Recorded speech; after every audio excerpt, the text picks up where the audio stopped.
Hello guys and welcome to another part of my 7 days to die how to do everything. Today I'm going to show you how you can implement prefabs. If you don't know what that is, you should probably go away. No, of course.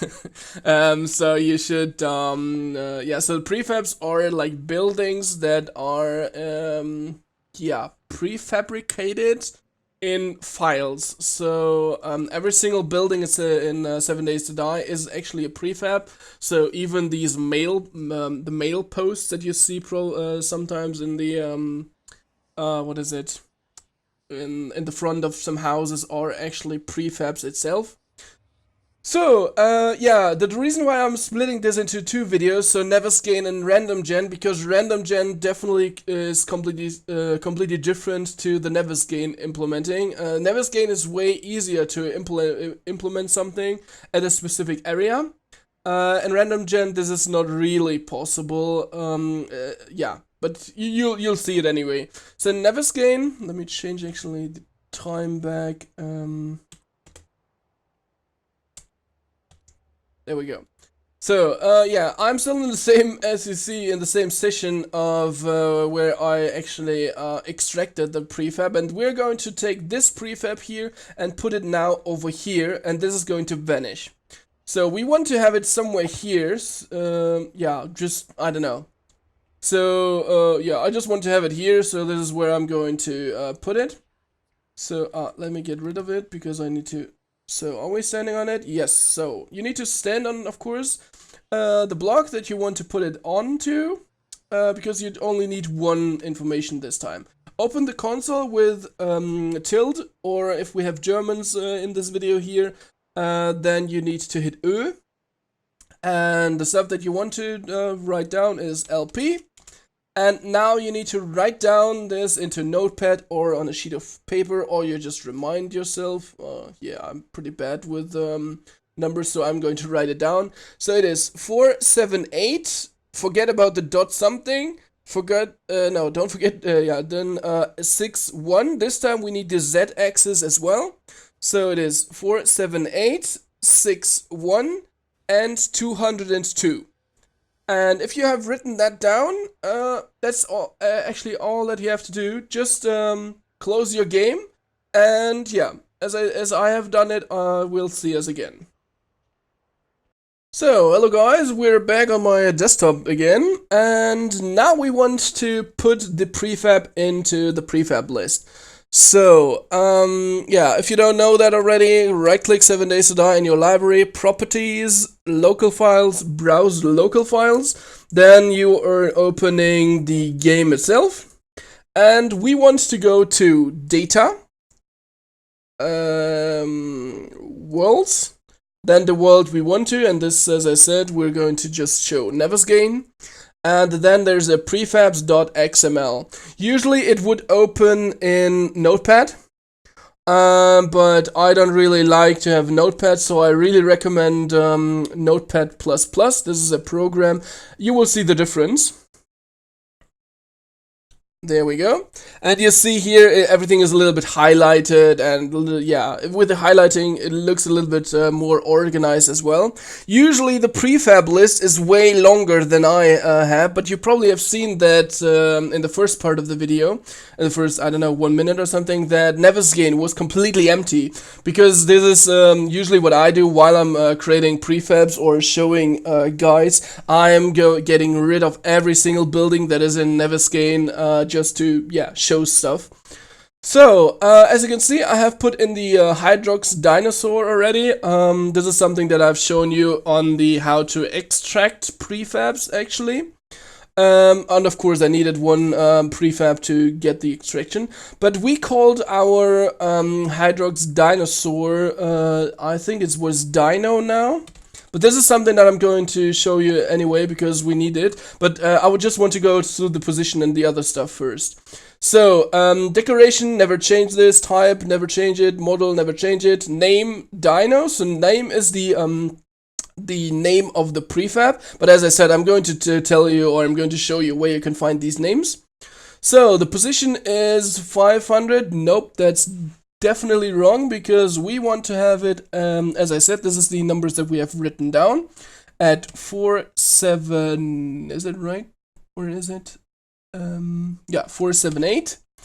Then the next number is 61, this is already correct, and then it is 202. So that's then yeah, save this file here. So go back to the folder where you have opened the prefabs, go back to 7 Days to Die, and go to data, and then to prefabs, and then you see 1 million different kind of prefabs over here. So these are all the default prefabs that the fun pimps have created. And here is our dyno. So this is actually the name of the stuff that we need.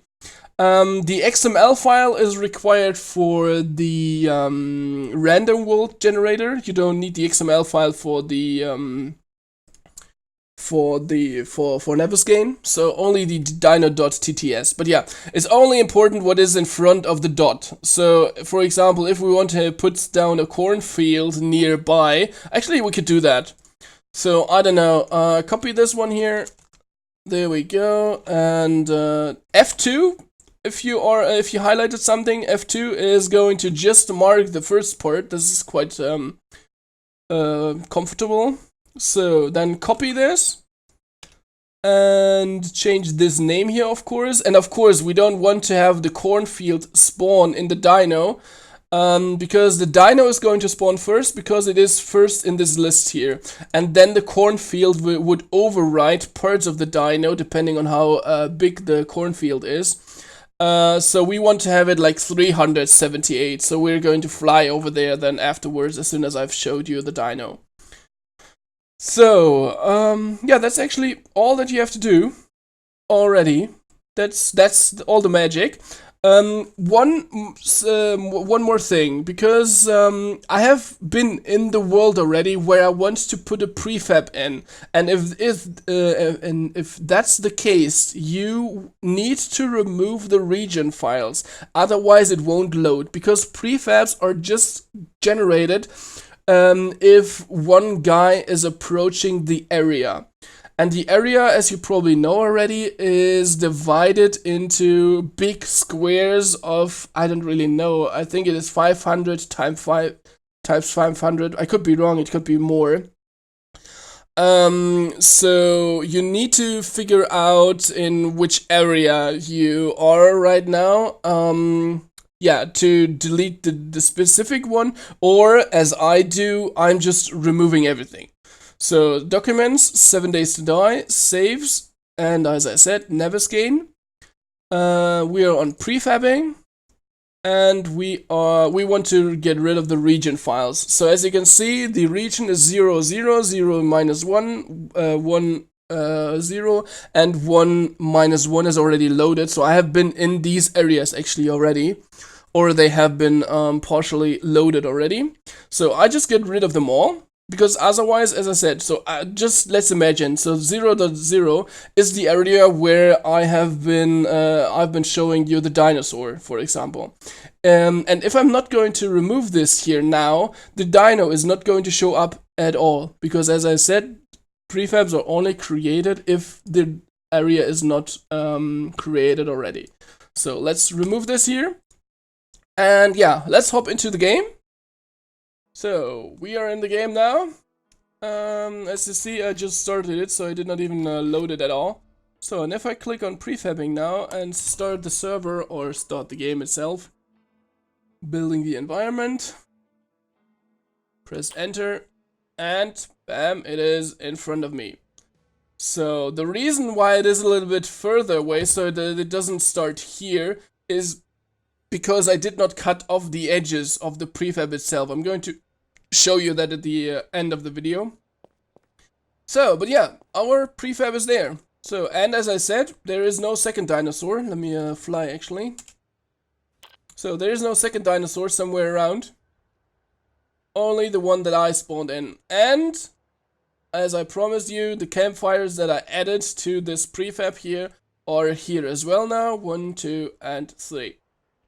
So, and yeah, that's it. This is how you add prefabs to Navezgane. Now I'm going to show you the stuff that I told you why there is a little edge on the left and right side, and why it did not spawn over here with, for example, this part here. But yeah, thanks for watching. For everyone else who understood already why is that. Don't forget to subscribe and like if I helped you with this. And see you in the next episode, where I'm going to show you how to add prefabs in random world gen. Bye bye. So, welcome back, or yeah, welcome if you're still there. I'm going to start up my Prefab Editor. I'm going to load it from disk, and we want to show the dyno. Open. So, and as you can see, this is the very first layer, and I was wondering, and probably you were wondering, why the dinosaur was not spawning at the bottom left side. Or yeah, a little bit closer, and this is the reason here. You can see that there are some edges here. So this here, for example, is air. So as you can see, name is air. Yeah, this is the reason why it actually is a little bit off. That's the only reason why. And yeah, to get rid of that, of course, you need to cut it off exactly at the point where you actually want it to. So I don't know, what's this actually here? A rock. Okay. Let's get to the layer. So for example, you just take a look at this area here now. Whoa, this area here, this area here. You will see that there's just air. In every single layer, there's just air. So we don't really need this area. So what we could do is that we're getting rid of 1, 2, 3, 4, 5 layers at the bottom, or rows actually, not layers. Prefab, remove bottom row, there we go. And we can hit F8 instead of just always clicking prefab, remove. So once we're going to do it with a click, there we go. And now F8, F8, F8, F8. And now it is exactly at the area where we want it to have. We could do, of course, that with the left and right side and with the top side, but yeah, this is not. I just wanted to explain why the prefab is a little bit further away than we expected it to be. Thanks for watching, and see you in the next video. Bye bye.